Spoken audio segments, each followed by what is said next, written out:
room full of voices competing to be heard. One person sat quietly in the corner. No grand gestures, no loud opinions. Yet, when she finally spoke, everyone stopped. Even the CEO leaned forward. What did she have that the others didn't? Meet Sarah, 28 years old, a data analyst at a tech startup. In meetings, she rarely spoke. While her colleagues debated loudly, throwing out ideas, defending their positions with passion, Sarah would sit back, observing, taking notes. Her manager noticed something strange. Whenever Sarah did speak, maybe once or twice per meeting, the room shifted. People listened. Her suggestions were almost always implemented. But here's what puzzled everyone. She never tried to dominate the conversation. She never raised her voice. She never seemed to need validation. One day, a new executive joined the company. Michael was everything Sarah wasn't. Loud, charismatic, always the center of attention. He had an opinion on everything. In his first week, he pitched 17 different ideas. Sarah pitched one. Guess whose idea the company invested in?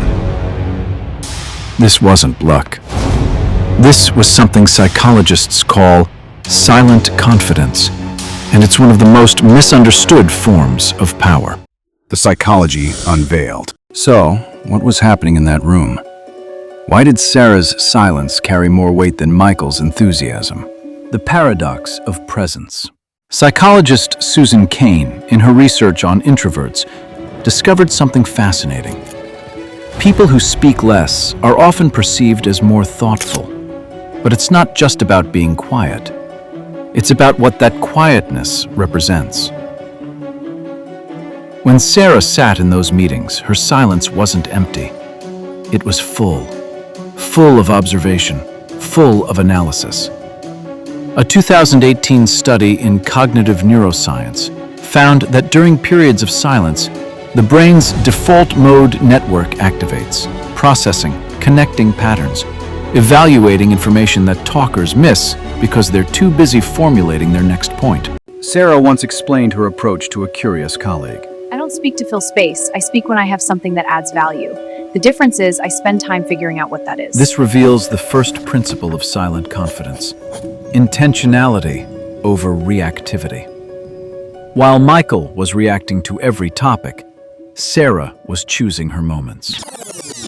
A 2016 study by Harvard Business School professor Francesca Gino found that selective contribution increases perceived competence and leadership potential by up to 40%. Which means your words carry weight when they are read.